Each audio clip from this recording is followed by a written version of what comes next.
Hello, dear listeners, it's old Jack here. Today I'm going to tell you an interesting story. It was a long time ago, but it feels like it was yesterday. It was the summer of 1982.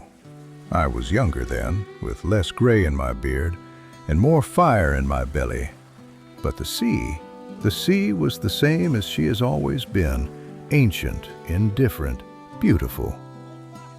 We were sailing on a tramp steamer called the Iron Annie. She was not a pretty ship. She had rust streaking down her sides like old scars, and she smelled permanently of diesel fuel and wet rope. But she was honest. That is what I liked about her. She did not pretend to be a luxury liner. She was a workhorse, carrying timber and machinery from Valparaiso toward the Marquesas. There were only 6 of us on board, a skeleton crew for a long haul. The days were long loops of the same routine. Wake up, coffee that tasted like tar, check the gauges, watch the horizon, sleep, repeat. We were 3 weeks out of port when the ocean decided to show us her stillness. You think you know silence, my friend? You do not know silence until you are 1,000 miles from the nearest land and the wind simply dies. The sails of a yacht would have gone limp, but we had engines. We did not care about the wind, or so we thought. The heat was the first thing to change. It became heavy, thick.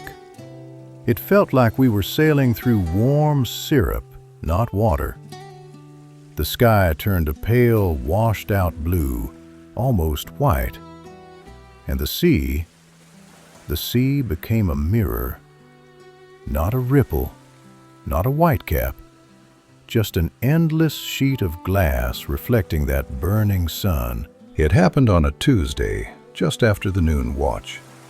I was on the bridge, wiping sweat from my forehead with a rag that was already soaked. Usually, a ship like the Iron Annie has a heartbeat. Thump, thump, thump, thump. It vibrates through the soles of your boots. It rattles the spoon in your coffee cup. It is the sound of life. And then it coughed. Once, twice. A terrible, grinding, metallic sound that made my stomach drop. And then, silence. It was not a gradual stop, it was sudden. The vibration in the floorboards vanished. The hum in the air evaporated. The sudden quiet was so loud it hurt my ears. The captain was a man named Miller, a good man, but worry carved deep lines into his face. He came up from the engine room an hour later, wiping grease from his hands. He did not look at me. He just looked out at the flat, endless water. "The main shaft," he said quietly. "She is sheared clean through. We are not going anywhere, Jack." We were dead in the water. No radio contact, our long-range antenna had been temperamental for weeks, and now it chose to give up the ghost completely. We were a speck of dust floating in a blue void. For the first 2 days there was tension. Men paced the deck. They checked the horizon every 5 minutes, as if land might suddenly jump out of the water. But by the 3rd day, the anger faded into a strange lethargy. We were drifting. The current was taking us somewhere. Slowly, maybe half a knot an hour. We were moving west, deeper into the empty parts of the Pacific. I remember sitting on the bow on the 4th night. The generator was off to save fuel, so the ship was dark. And the stars, oh, you have never seen stars like this. Without the vibration of the engine, the ship felt like a part of the ocean. We rose and fell with the breathing of the world. I looked down into the water. It was so clear during the day you could see the light rays dancing down into the abyss for 100 feet. At night, it was black velvet. I felt something shift inside me then. The anxiety of being late or being lost just evaporated. The ocean does not care about your schedule. The ocean does not care about your cargo. And when you accept that, you become free. I sat there, smoking my pipe, and I felt a peace I had not known since I was a boy. On the morning of the 6th day, the world changed again. I woke up, and the light was wrong. It was not the harsh, blinding sun we had grown used to. It was soft, diffused, pearl gray. I went out on deck. We had drifted into a fog bank, but this was not the cold, biting fog of the North Atlantic. This mist was warm. It smelled sweet, like wet earth and blooming flowers, which made no sense because we were hundreds of miles from soil. Visibility was maybe 50 yards. The Iron Annie was gliding through this white cotton. Sounds were muffled. If you dropped a wrench, it didn't clang. It just gave a dull thud. Captain Miller was on the bridge, staring into the whiteness. "Check the charts again, Jack," he whispered. I had checked them a dozen times. "There is nothing here, Cap. Deep water, 2,000 fathoms. The nearest reef is 300 miles south." "Then what," he pointed a shaking finger, "is that?" I looked where he was pointing.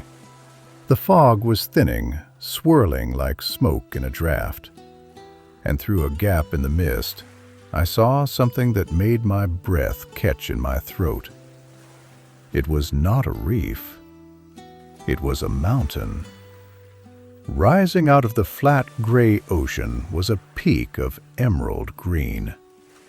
As the fog lifted, revealing more, we saw it was an island, and not a small one. It must have been 5 miles across.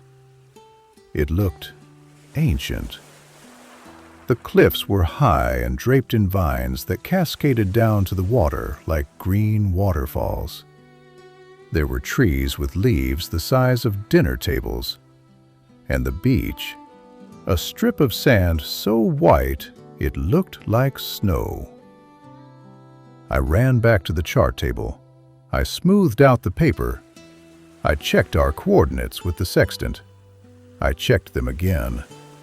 According to the map, according to the British Admiralty, according to every sailor who had ever sailed these waters, we were in the middle of empty ocean. There was no island here, but there it was, looming over our bow, real, solid, alive. "Drop the anchor!" Miller shouted, his voice cracking. The chain rattled out, roaring into the silence. We waited for it to hit bottom, praying it would hold. It caught at 40 feet. The ship swung around gently and came to rest facing that impossible white beach. We stood at the railing, 6 grown men, silent as ghosts. We could hear the sounds of the island now, birds calling in strange melodic trills, the wind rustling through millions of leaves, the gentle lap of water against the hull. It felt like we had sailed off the edge of the map and landed in a dream. "Lower the boat," Miller said softly. "Let's see what we found." I was the first one into the dinghy. My heart was not pounding with fear, but with a strange, magnetic pull.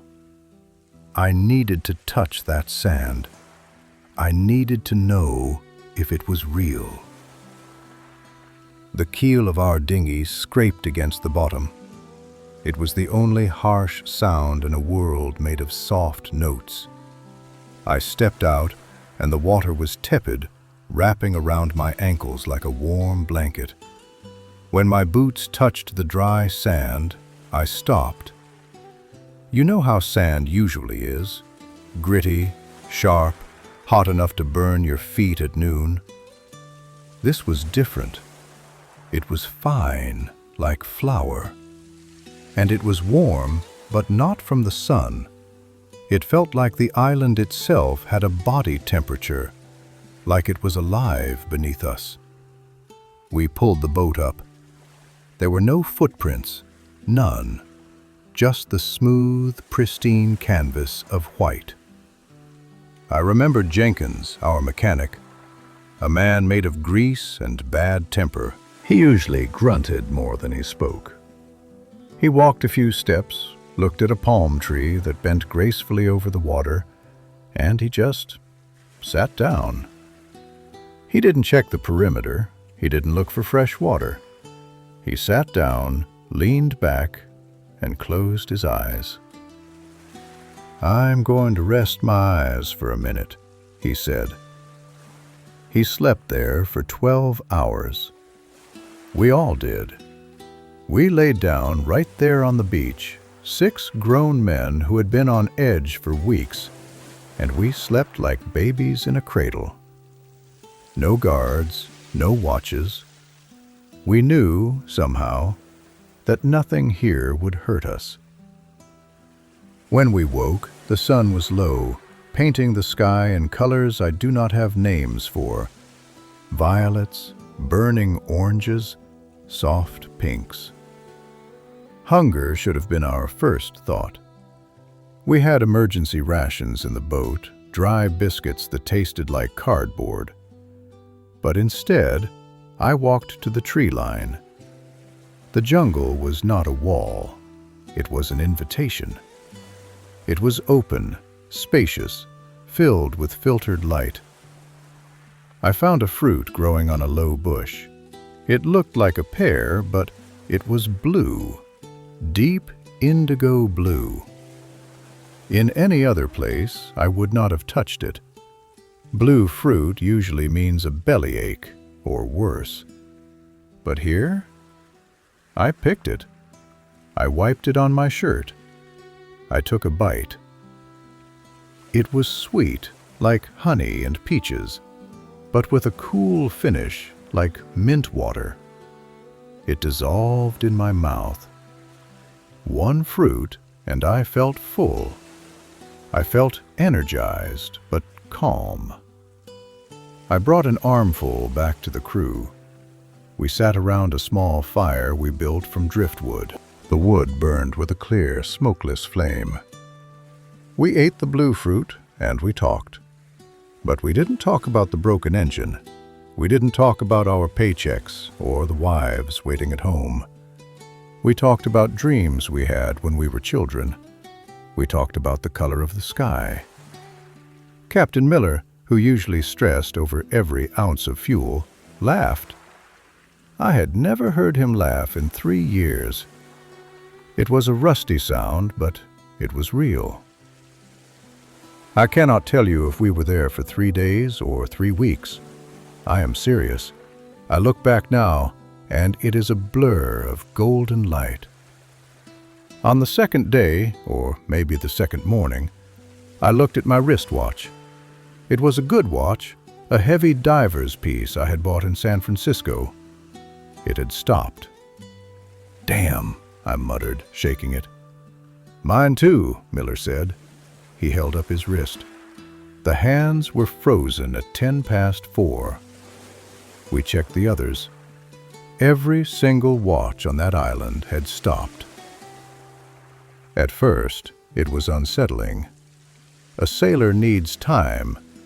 We live by the bells. We navigate by the seconds. But then, a strange relief washed over me. If we could not measure the time, then we could not be late. We could not be wasting it. We stopped counting. The sun rose, we woke. The sun set, We slept. The moon was our only clock, and she was in no hurry. We bathed in the crystal pools under the waterfalls. The water was fresh and cool. We caught fish with our bare hands, silverfish that swam right up to our fingers, curious and unafraid. We cooked them on flat stones. I remember lying on my back, floating in the lagoon, looking up at the clouds drifting by. I thought about the Iron Annie rusting out there in the bay. She seemed like a relic from another universe, a universe of noise and metal. Here there was only the hum. That is the only way I can describe it. There was a sound on that island, not a noise you heard with your ears, but a vibration you felt in your chest. It was a low, constant thrum, like a cat purring, but massive. It came from the ground. It came from the trees. I took a walk alone one afternoon. I went deeper into the jungle than the others. The air became cooler. The trees grew taller, their branches interlacing like the arches of a cathedral. I came to a clearing covered in moss so thick it was like a mattress. I lay down on it, and I felt it. The island was breathing, slowly, in and out. In that moment, lying on that moss, I forgot my name. I forgot that I was old Jack, the sailor. I forgot that I had bills to pay in Seattle. I was just present. I felt a connection to the earth that I had never felt before. It was as if the island was whispering, "You are home.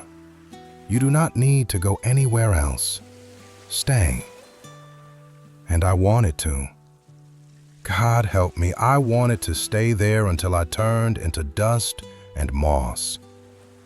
I thought about just letting the ship rust away. Why go back? Go back to what? To taxes? To cold winters? To lonely nights? I closed my eyes and let the green world swallow me whole. I was ready to never speak another human word again. It was Jenkins who broke the spell. I was lying on the moss, half asleep, when a sound tore through the air. It was ugly. It was harsh. Clang, clang, clang. It was the sound of a hammer hitting metal. It echoed off the cliffs and scared the birds into the sky. I sat up, feeling a sudden heaviness in my chest. The vibration of the island seemed to pull away from me. I walked down to the beach. Jenkins was on the dinghy, rowing back to the Iron Annie. He looked small and determined. When I got to the ship, I found him in the engine room. He was covered in grease, sweat pouring down his face. "I found it," he said, not looking at me. "A spare coupling, buried in the back of the locker. I don't remember putting it there, Jack, but it was there." He tightened a bolt with a grunt. "We have to go." "Why?" I asked. "We have water. We have food." He looked at me then, and I saw fear in his eyes. Not fear of the island, but fear of losing himself. "Because if we stay another day," he whispered, "we will never leave. We will forget who we are. I have a daughter, Jack. I almost forgot her face this morning." He was right. The island was paradise, but it was not our paradise. We were men of the world. We had duties. We had ties to the earth that hurt us, yes, but those ties also made us human. Starting the engine felt like a crime. The roar of the diesel shattered the peace. The smoke coughed out of the stack, black and oily, staining the pristine air. We weighed anchor. The chain came up clean, no mud, no sand, just clean metal. We turned the bow toward the open sea. I stood on the aft deck, watching the white beach recede. I wanted to jump.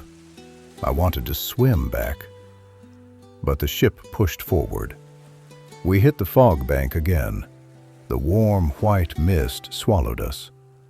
I kept my eyes on the green peak of the mountain until the whiteness took it.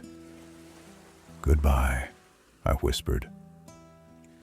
We sailed through the fog for an hour, and then, just as suddenly as it had appeared, it vanished. We broke out into the hard, bright blue world. The sun was blinding. The sea was choppy. The wind was blowing 20 knots from the east. The radio crackled to life immediately. Static, then voices. News, weather, noise. I looked back. Behind us, there was nothing but open ocean. No fog, no mountain, no island. Just the endless, indifferent blue. We checked the chronometer on the bridge. We checked the calendar. According to the ship's log, we had been gone for 7 days. But if you looked at our fuel gauges, we hadn't used a drop. If you looked at our beards, they hadn't grown. According to our bodies, barely a day had passed. But in our minds, we had lived a lifetime of peace. We never reported the island. Who would believe us? The Iron Annie docked in the Marquesas 2 weeks later. We unloaded our timber. We got drunk in a bar. But we never spoke of the Bay of Lost Time. It was a secret pact between the 6 of us. I am old now. The Iron Annie was scrapped years ago. Jenkins passed away last winter. The world has gotten faster, louder, and crazier. Everyone is running, checking their phones, worried about time. But I have a secret. When the noise gets too loud, when the storm outside my window is too fierce, I close my eyes, I take a deep breath, and I am back there. I can feel the warm sand under my feet. I can taste the blue fruit. I can hear the hum of the earth. That island is not on any map, my friend. You cannot sail there with a GPS. But it exists. I know it does. And maybe, just maybe, if you listen to the silence long enough, you can find it too. Sleep well. The ocean is watching over you.